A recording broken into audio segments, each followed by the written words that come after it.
Sa isang ordinaryong kawani ng gobyerno, mawalan ka lang ng piso, investigasyon, korte na, tanggal sa trabaho, at malamang kulong pa.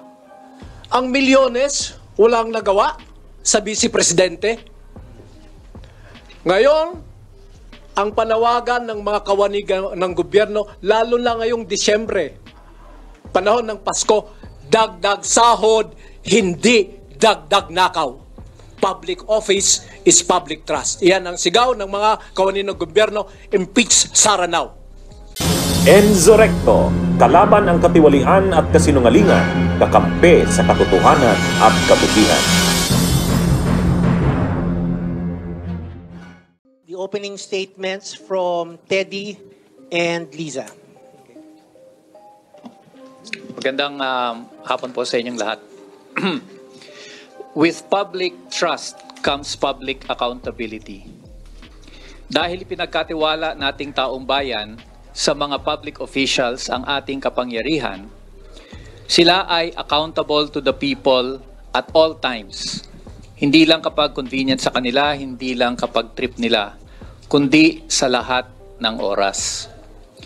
Sa araw na ito, inaakusahan namin si Vice President Sara Duterte ng pagtataksil sa tiwalang ito sa pamamagitan ng paglustay ng 612.5 million na confidential funds ng Office of the Vice President at Department of Education.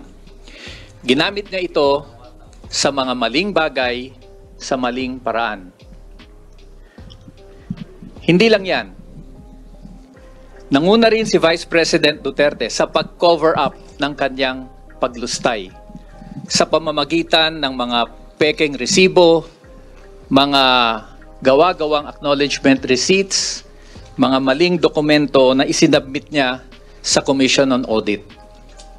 And worse, nang ang paglulustay at pagtatakip niya ay nabunyag, hindi niya kinilala ang kapangyarihan na Kongreso na ito ay imbestigahan.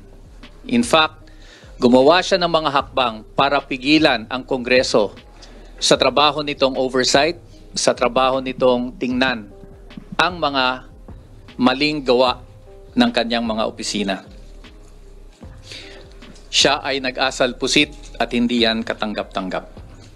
Ang mga ginawang ito ni Vice President Sara Duterte ay pagtataksil sa tiwalang ibinigay sa kanya ng taong bayan.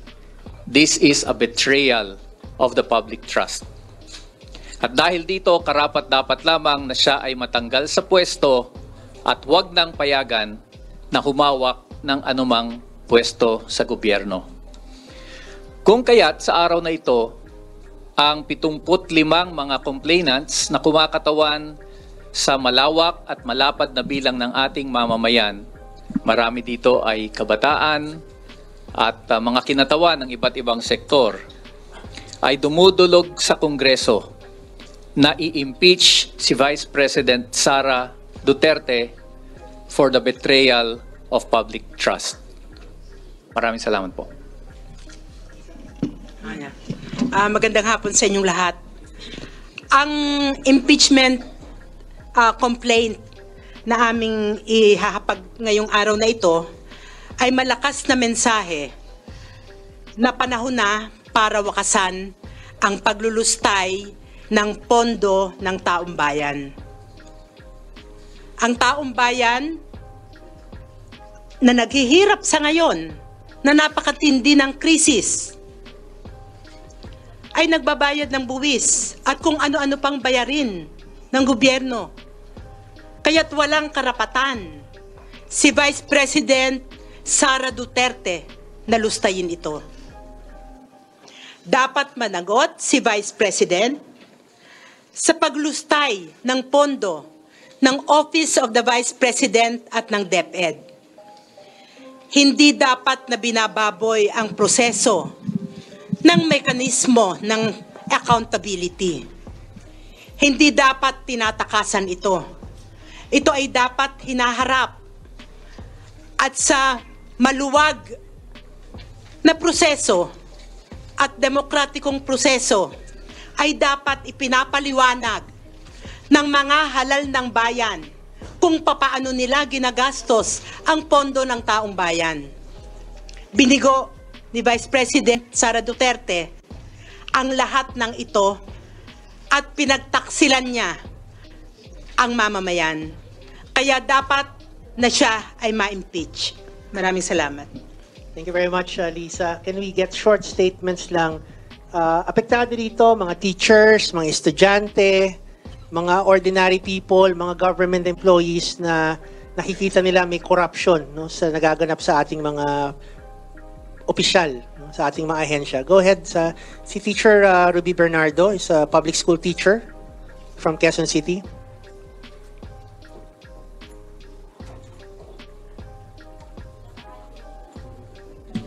Yan, magandang tanghali po sa ating lahat. Magandang tanghali po din sa ating mga kasamang media ngayon.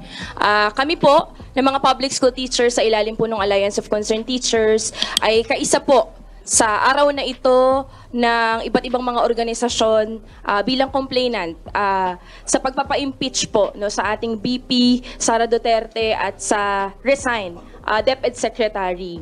Kami pong mga guro, malinaw po sa amin na kung gaano kahirap yung aming sektor. Siyam sa bawat 10 guro ang hindi po talaga nakakatungtong sa living wage yung sahod.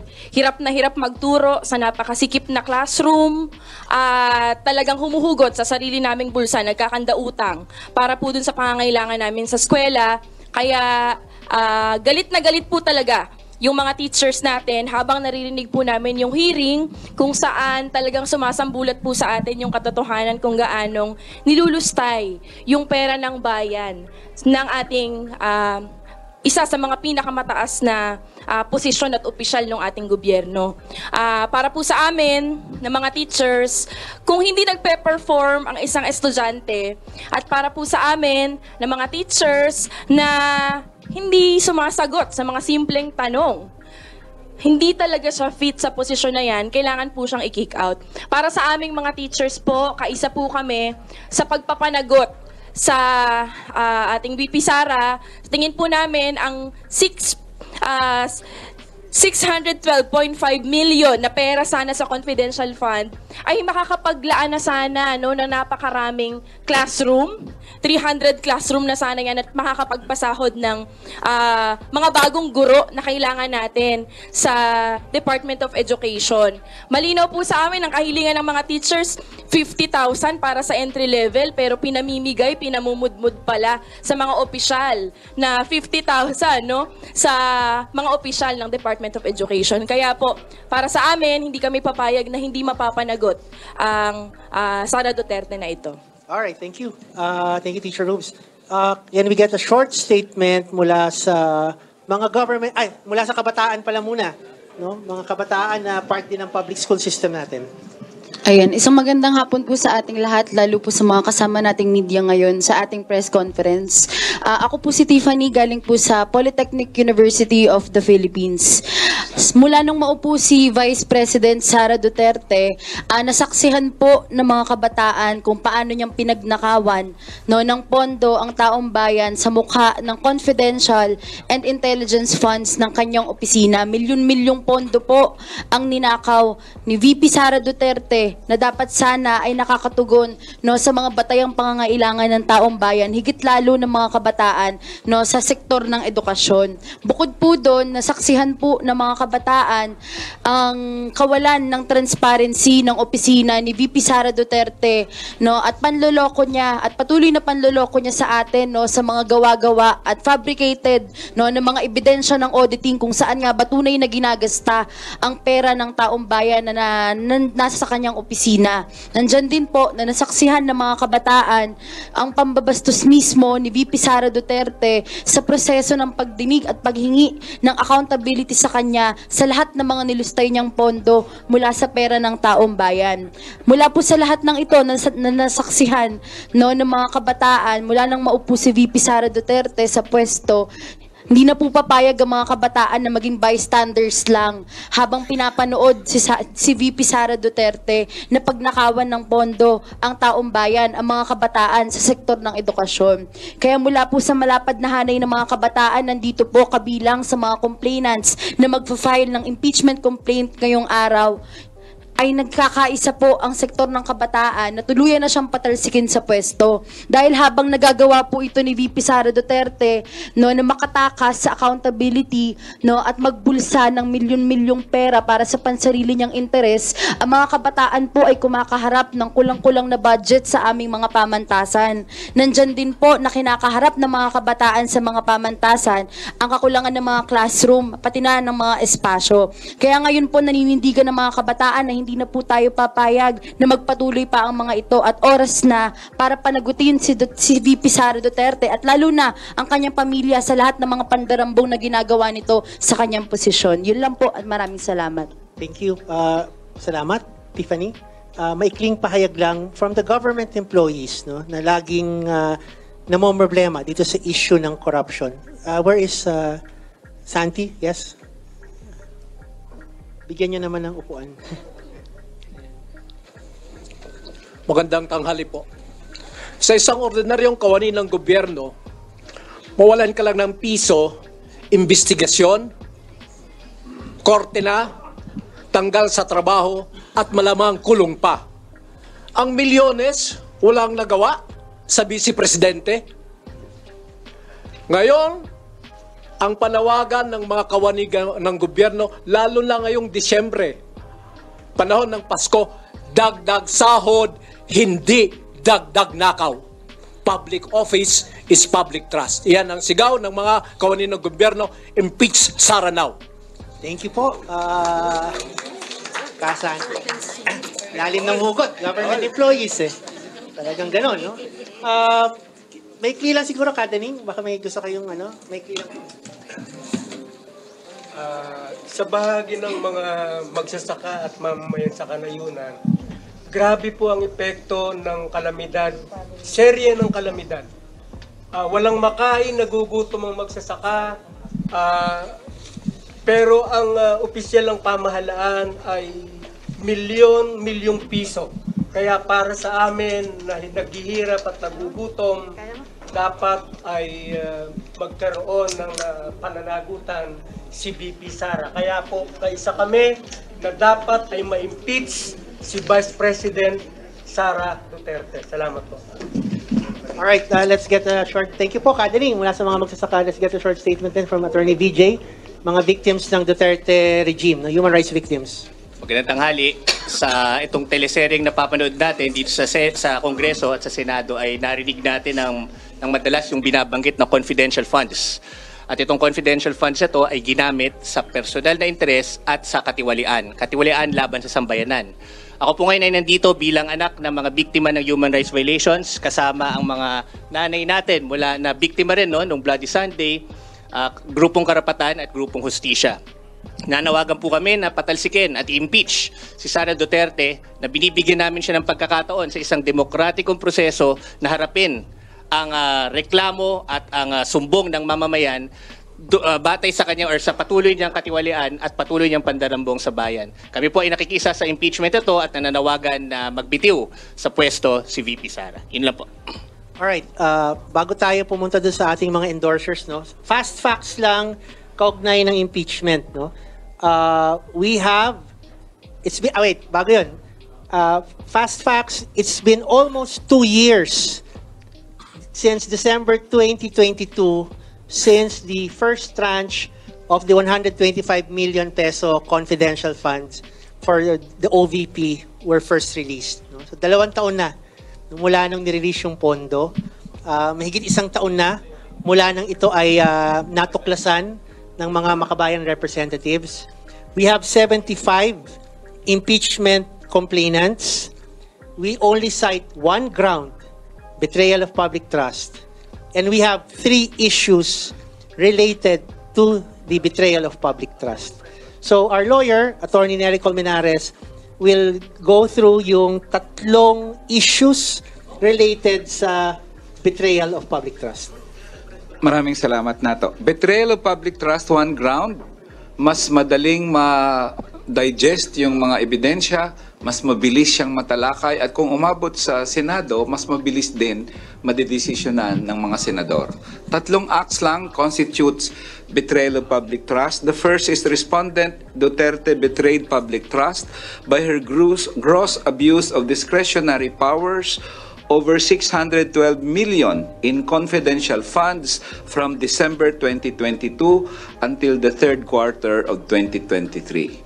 Yung pangalawang act constituting betrayal of public trust is Respondent Duterte betrayed public trust by her gross disregard of transparency and accountability, making a mockery of the audit process by 1. Ordering subordinates to prepare implausible accomplishment reports supported by fabricated liquidation reports and falsified documents.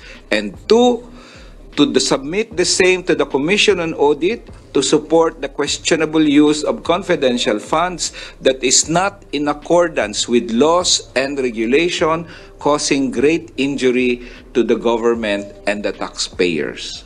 Number 3, pangatlong act constituting betrayal of public trust, Respondent Duterte betrayed public trust by her dereliction of official duty with her willful refusal to recognize congressional oversight during budget deliberations and its authority to conduct inquiries of aid of legislation. So yung 3 acts lang yon ang tingin namin at least nakafocus sa isang issue, confidential funds, at isang ground, betrayal of public trust. All right, thank you, Neri. Now, can we get short reactions then from the members of the House? Yung 3 nandito, bakit nila i-endorso ang impeachment complaint na ito? Go ahead. Thank you, Neri. Representative Franz Castro from the ACT Teachers Party List. Mahigpit natin talaga, no, ini-endorso itong impeachment complaint ng ating mga taong bayan, which is composed of 75 na mga person representative of their organizations. Dahil nakita naman natin talaga, no, yung sa mga hearings, no, nakita natin sa Quadcom, dito sa Committee on Good Government, yung obvious na paglulustay ng pera o hindi maipaliwanag. No, umpisa pa lang ng budget hearing, hindi na talaga maipaliwanag itong 125 million. At nung pinalalim pa natin yung pag-iimbestiga natin dito sa confidential funds, nakita nga natin talaga, no, yung mga fabricated na mga acknowledgement receipt, yung mga pineke na mga accomplishment report, at iba't iba pa na tingin natin ay isang matinding matinding dahilan na, no, para sabihin natin dito na hindi siya worth sa ating trust o hindi siya worth, no, si Vice President Sara Duterte, hindi siya worthy ng trust ng taong bayan. Kaya kami sinusuportahan natin itong impeachment complaint na ito ng ating taong bayan. Magandang hapon po sa lahat. Raul Manuel, representative ng Kabataan Party List. Tayo po ay mag-endorso nitong impeachment complaint na ifa-file ng nasa 75 na mga complainants, lalo na't 1/3 po nito ay mga youth leaders galing sa mga state universities, private universities, meron pa from SK, mga national and sectoral youth leaders. Nasa karanasan ng mga estudyante at kabataan na kapag meron silang mga aktibidad, sobrang ginigipit sa pondo, hindi makapagsimula ng kanilang mga proyekto dahil lamang pinagdududaan sila sa kanilang mga aktibidad. Masakit isipin na kapag Vice Presidente pala ay pwedeng mag-withdraw one time ng tig 125 million pesos tapos ilalagay sa malalaking mga bag tapos ibibigay lang sa kung sino-sino mga opisyal. This sitting Vice President, si Sara Duterte, akala niya she can cheat her way out of misuse of public funds. Nangopya ng brand names para likhain ang isang Mary Grace Piatos na hindi naman nag-exist. Sabi nga, time is the ultimate truth teller. That also applies to Sara Duterte.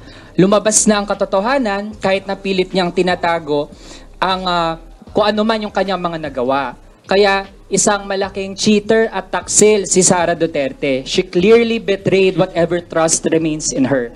Kaya malagot tayong i-endorso itong impeachment complaint. Lastly po, dagdag na lang, mahigpit nating ine-endorso ang impeachment complaint against Vice President Sara Duterte. Kasama po natin na mag-file ngayon ang 75 citizens representing various people's organizations. At sa tingin po natin, sufficient in form and substance at may probable cause talaga to impeach Sara Duterte batay dito sa ating mga dokumento at mga testimonies. Actually, hindi lang yun kasi saksi naman tayo sa mga hearings. Personally nga nakita natin kung ano yung mga inilabas sa good government hearings. At may full and knowledge and authority si Sara Duterte dito, yung disbursement, utilization at saka yung reporting ng confidential funds. Kaya po sinasabi natin, dapat it's about time na mag-aksyon na umaksyon na ang Kongreso kaugnay dito. And of course, ang pinakapanawagan namin is to abolish the confidential funds. Thank you very much. Last na lang siguro, Attorney Rene. Marahil tinatanong ng mga members of the media, ano bang meron tayo? Malakas ba yung ebidensya nyo? Hindi pa tapos ang COA? Paano nyo COA audit? Paano nyo masasabi na malakas nga yung ebidensyang iahapag ng ating impeachment complaint? Go ahead. Okay, magandang araw po sa inyong lahat. Definitely, because of the overnight na talagang sinusubaybayan natin yung mga hearings, binasa yung mga transcripts, tinignan ang mga dokumento, malakas ang ating ebidensya laban kay Sara Duterte. Definitely, ay binetray niya ang public trust to the point nga even na pwedeng magkaroon ng mga criminal complaints na may isasampa sa kanya. Ano ba yung mga nakikita nating mga ebidensya? Nariyan yung clear fabrication ng evidence, ng receipts, acknowledgement reports. Nandyan din yung mga pag-admit ni Chief of Staff niya mismo, ni POA, na hindi niya alam actually yung laman ng mga reports na kanyang ginagawa, even though inatasan siya na siya ang magda-draft nito at isasubmit ito sa COA. May mga instances din na nakita natin na pag-evade ng accountability, pag-evade ng mga tanong ng taong bayan kung ano nga ba ang nangyayari dito sa spending na ito, na all of a sudden, and no other leader, national leader in history has spent this much money in this just short amount of time. 125 million in 11 days in an implausible, physically impossible manner. Ito ang nakikita nating basehan kung bakit malakas ang ebidensya laban kay Sara Duterte. And kaya nga sa kabataan, in our parlance now, ang tingin natin, it's time to impeach the wicked witch of the East. Ayun po. Of the South, sorry. Ulitin ko. Okay. Sumabit pa. Ulit. Okay, sige. Kaya naman, sa local parlance ng kabataan, kami naniniwala, tumitindig na it's time to impeach the wicked witch of the South. Sige po. Alright, thank you. Talagang defying gravity. Alright, can we ask the media siguro for questions? Sir, Sige. Go ahead po. Big Sumintaknet 25. Clarification lang po. Out of 6 impeachable offenses stated in our Constitution, why only betrayal of public trust kayo nag-concentrate? Well, in fact, binabanggit ninyo paglustay sa pondo ng bayan, bakit hindi nyo isinama ang graft and corruption? Actually, these acts na minention sa betrayal of public trust constitute various offenses, kahit violation ng revised penal code. Pero finokus namin sa betrayal of public trust because it is all-encompassing na. At para sa amin, yung pinaka mabilis na paraan na ma-resolve ang kaso. Kaya betrayal of public trust. But more than just the mere grounds. Alam nyo, para sa mamamayan, napakataas ng pagpapahalaga nila ng iyong pag-violate sa public trust. So, pwede naman kami magdagdag ng marami pa. Pero the betrayal of public trust, yun encompasses everything kasi merong tiwala ang publiko sa'yo, tinaksilan mo yun. And that is for us one of the highest, if not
Bunyog, halikan na kasama ka.